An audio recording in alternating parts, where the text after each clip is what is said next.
I gave my stepmom the perfect Mother's Day gift, then watched her face as she realized what it really meant. When Dad married Cassandra, I was only 11.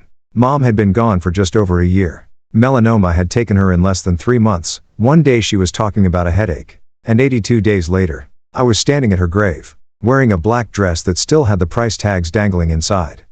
Exactly a year after Mom's funeral, Dad brought Cassandra home. She worked at his investment firm in client relations. Perfect teeth, glossy blonde hair that never moved. The type of woman who wore heels to someone else's backyard barbecue. "She makes me happy again," Dad told me, his voice soft but unshakable. "I need you to try, Emily." So, I tried. I carried her boxes inside, stacking her designer heels where Mom's gardening shoes once sat. I bit my tongue when she replaced our family pictures with cold abstract art. I smiled faintly when she paved over Mom's vegetable garden to build a meditation patio. For 3 long years, I played the grateful stepdaughter. I wore the dresses she picked out for me at her corporate parties. I let her friends gush about how mature I was for my age. I hid my grief behind good grades and perfect behavior while Dad filled his calendar with wine tastings, networking events, and couples retreats. At night, when the house was finally quiet, I clutched Mom's sweater under my pillow until her scent finally faded. Cassandra tried in her way. She gave me expensive gifts, hosted big dinners, and loved introducing me as our daughter to people who never remembered my name. She even opened a college fund for me, loudly announcing her generosity to anyone who'd listen. But when I got my first period, it was Google that explained what to do. When I had nightmares of Mom dying, it was our dog who stayed by my side. Cassandra was a performer, but never a mother. The breaking point came during sophomore year. I had just been cast as the lead in the school play, the first thing that had made me feel alive since Mom's death. But opening night clashed with Cassandra's charity gala. "You'll need to skip the play," she said flatly, not looking up from her phone. "The Richardsons are bringing their son. He's at Princeton. Think of the connections, Emily." Dad started to protest, but Cassandra silenced him with a single touch on his arm. "It's just a high school play," he sighed. "There will be others." I didn't argue. I simply went to my room and pulled out the antique jewelry box Mom had left me. Inside were her wedding ring, a lock of my baby hair, and a journal I had never dared to read. That night, I opened it. Most of the entries were exactly what you'd expect: hopes for my future, memories she wanted to preserve, words of encouragement. But the final entry stopped me cold. "If you're reading this, Emily, you need to know about the safe deposit box. The key is taped inside this cover. What you'll find there will change everything. I'm so sorry." My hands shook as I peeled away the tape. The next morning, I skipped school and went straight to First National Bank. The manager knew my family. He didn't ask questions, just guided me to the vault. Inside the box was a letter in Mom's handwriting, several thick folders, and a small USB drive. "My dearest Emily," the letter began. "By now, Cassandra has likely worked her way into your lives. I've known about her for years." I read every word. Twice, Mom had discovered Dad's affair with Cassandra 6 months before her diagnosis. She'd hired a private investigator who collected meticulous evidence: hotel receipts, photographs, text messages. I saw screenshots of Dad texting Cassandra, "Can you imagine when we don't have to hide anymore? Sometimes I wish she would just disappear." That was dated 4 months before Mom got sick. The folders were even worse. Financial records showing Dad and Cassandra siphoning millions from Mom's family trust into offshore accounts. My mother's family had built one of the city's largest investment firms across 3 generations. Dad had married into it, and together with Cassandra, he had stolen from it. And then, the medical files. Notes Mom had kept about feeling unwell only after meals Dad cooked for her. Lab reports showing heavy metals in her hair consistent with long-term poisoning. Toxicology results from food samples at home. 3 specialists had flagged her unusual symptoms. "I can't prove anything," Mom wrote, "and by the time you read this, it will be too late for me, but I won't leave you unprotected." The final pages explained her countermeasure: a secret trust, separate from the one Dad had drained, placing the family home and business shares in my name. She had even changed her will 2 weeks before she died, working with lawyers Dad didn't know existed. On my 18th birthday, it would all be mine. I walked out of that bank different. Grief hardened into resolve. I didn't scream or call the police. I didn't even confront Dad. Instead, I became exactly what they wanted me to be: the perfect daughter.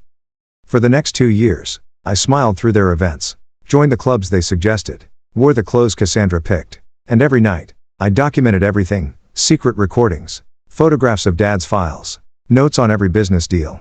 My bedroom became a war room. 6 months later, I contacted the trustees Mom had arranged, a forensic accountant, a corporate lawyer, and a retired judge who had been my grandfather's closest friend. Together, we built a case. They trained me, mentored me, and prepared me to reclaim everything Cassandra thought she had secured. By 16, I had graduated high school early and was admitted to Yale with a scholarship. Dad and Cassandra beamed with pride, convinced their perfect little prodigy was destined to join their empire. They had no idea I was already dismantling it from the inside. That summer, Cassandra proposed something new: adoption. "You're already my daughter in every way that matters," she said sweetly over lunch. "Let's make it official before college." I smiled, hugged her, and agreed, because I knew exactly what that paperwork would require: full financial disclosures. 2 weeks later, it was Mother's Day. Cassandra planned a grand garden party with 30 of her closest friends. It would be the perfect stage for her big adoption announcement. But I had a gift for her, too. That morning, I found her in her dressing room, torn between 2 cream-colored designer dresses. "The Dior or the Chanel?" she asked. "The Chanel," I replied calmly, then handed her a neatly wrapped box with a silver ribbon. "Oh, Emily, you didn't have to," she said, clearly touched. I'd never given her a gift before. "Please, open it now," I said.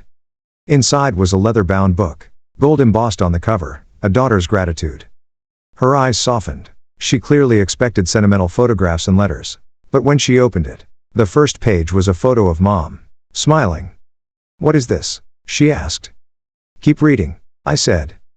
Page by page, the book unfolded like a story. Receipts, bank records, text messages, all annotated in my careful handwriting. I watched her face pale, then flush, then twist into panic. Her hand trembled so badly she smeared her lipstick across the page. By the time she reached the section on the stolen trust funds, sweat dotted her forehead. "This is absurd," she whispered. "And yet, very real," I replied. The final pages detailed the secret trust Mom had set aside, the legal motions already filed, and tomorrow's scheduled meeting with federal investigators. "Those offshore accounts?" I added casually. "Not as invisible as you thought. Electronic transfers leave digital fingerprints. The FBI finds them fascinating." Her glass slipped from her hand, spilling champagne across her lap. "What do you want?" she hissed, her voice sharp but shaking. "You'll host your party," I told her calmly. "You'll smile for your guests. And tomorrow morning, you and Dad will meet me at Judge Henderson's office to discuss terms. That's the only choice you have left." Her eyes darted wildly. "This is blackmail." "No," I said, leaning close enough for her to see her own fear reflected in my eyes. "This is justice. With mercy, if you earn it." She fixed her makeup in silence while guests began arriving downstairs. The party dragged on for 3 hours. Cassandra clinked glasses, posed for photos, and accepted compliments, her smile brittle and forced. I played the adoring daughter, hosting her guidance with double-edged words only she understood. "Emily has been such a blessing," Cassandra told Judge Henderson's wife, her voice tight. "I couldn't love her more if she were my own. And Cassandra has taught me so much," I replied smoothly, "about loyalty. And about consequences." Later, when the last guest left, I found her upstairs, frantically shoving jewelry into a suitcase. "Running away?" I asked coolly. Her eyes flashed. "You can't prove any of this." "Oh, but I can," I said, "and if you try to run, you'll find out just how quickly the FBI responds." She froze, then slowly dropped the necklace back into the drawer. That was the day the power shifted. Not with a fight, not with screaming, but with a gift. A book wrapped in ribbon, a mirror reflecting back every sin she thought she'd buried. And as Cassandra stood there, pale and trembling, I realized, Mom hadn't just left me her legacy. She had left me the tools to take it back.